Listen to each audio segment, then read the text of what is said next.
Planète J'aime lire présente L'eau, c'est la vie. Un roman écrit par Emma Arang et illustré par Timoko Silla. Si tu écoutes cette histoire en lisant ton magazine, tourne la page quand tu entends Chapitre 1 La coupure d'eau. Le soleil s'est couché. Ici se lave dans la salle de bain. Depuis qu'elle est bébé, la petite fille adore la douche du soir. L'eau chaude qui coule dans son dos, qui enlève la poussière et la fatigue de la journée, quel régal! Soudain, sa maman surgit et la gronde un peu.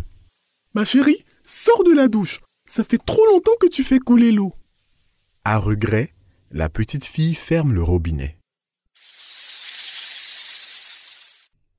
En lui tendant une serviette, sa maman rajoute. « Et si, il ne faut pas gaspiller l'eau. Souviens-toi du reportage que j'ai fait sur les enfants d'un village qui doivent aller chercher de l'eau de plus en plus loin. » Et s'y rétorque aussitôt. « Mais maman, nous ne sommes pas au village ici. Il y a plein d'eau au robinet. » Sa maman lui explique patiemment. « Ma chérie, l'eau est une ressource précieuse et si nous ne faisons pas attention, un jour, nous n'en aurons plus assez sur Terre. Chacun doit limiter sa consommation. » Et s'y répond alors. D'accord maman, j'ai compris. Après tout, tu es journaliste. Tu sais tout ça mieux que moi. Le lendemain, Essie rejoint son amie Anan dans la cour de récréation de l'école. Celle-ci a l'air épuisée. Essie lui demande ce qui ne va pas. Anan répond d'un air las. « Nous n'avons plus d'eau dans le quartier. Ma mère m'a envoyé en chercher loin de la maison à 5 heures du matin. » Essie, très étonnée, s'exclame. « Mais nous sommes en ville! Tout le monde a de l'eau !» Anan lui répond gentiment. « Hé ma copine, dans mon quartier il y a souvent des coupures d'eau à cause des vieux tuyaux que personne ne répare. Cette coupure a trop duré. Comment va-t-on faire si l'eau ne revient pas ?» Chapitre 2 La manifestation. Compatissante vis-à-vis de son amie Anan, Essie réfléchit à une solution pour l'aider. Puis, elle s'écrie. « J'ai trouvé! On va organiser une manifestation. Avec les enfants de ton quartier, nous irons voir le président du comité de quartier pour qu'il fasse réparer les tuyaux. » Anan adore l'idée de son intrépide ami.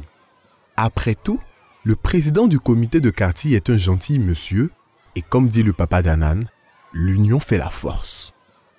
Avec tous les petits voisins, Essie et Anan pourront peut-être réussir à faire entendre leur voix.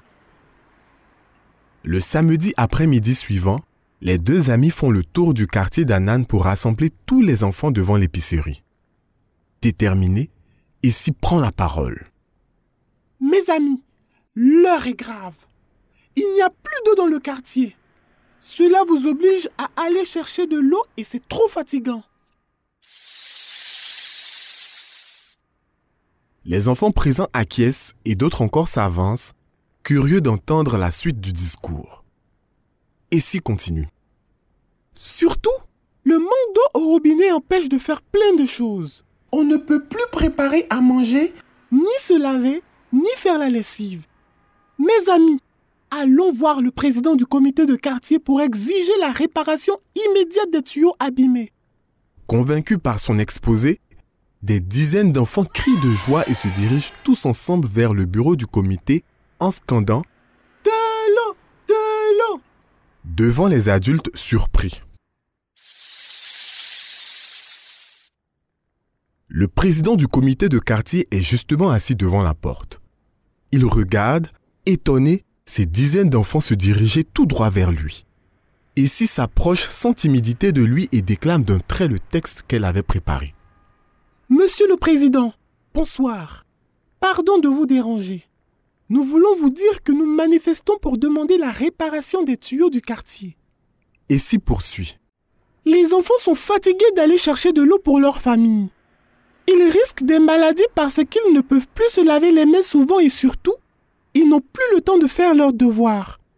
Comment voulez-vous qu'ils deviennent alors de grandes personnes instruites au service du pays? Devant cet argument imparable, le président du comité de quartier rit, puis répond avec sérieux. Ma petite, tu as raison. Le manque d'eau est un problème très grave.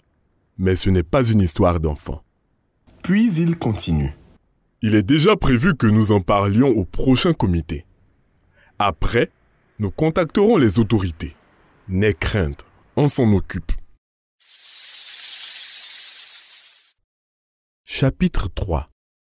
Être de super amis. À son retour à la maison, déçu, Essie se confie à sa maman. Celle-ci tente de la réconforter. Ma chérie, tu as fait ce que tu as pu.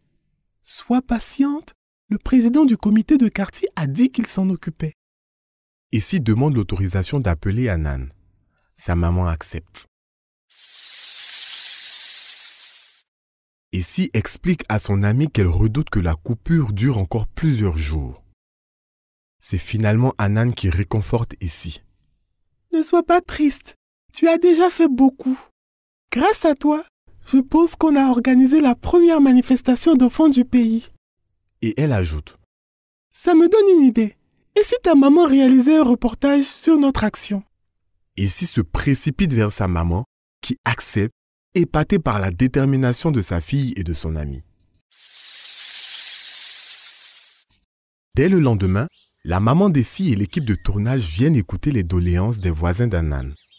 La maman d'Essie demande des explications au président du comité de quartier, gêné par cette médiatisation. Le soir même, le reportage sur la manifestation des enfants passe à la télévision nationale. Le matin suivant, le président du comité de quartier remue ciel et terre pour que des ouvriers viennent réparer les vieux tuyaux du quartier. En rentrant de l'école le soir, Hanan découvre avec joie que l'eau claire jaillit à nouveau des robinets de la maison. Devinant ses pensées, son papa lui tend le téléphone. Hanan appelle aussitôt Essie. Ma copine, grâce à ta manifestation et au reportage de ta maman, l'eau est revenue.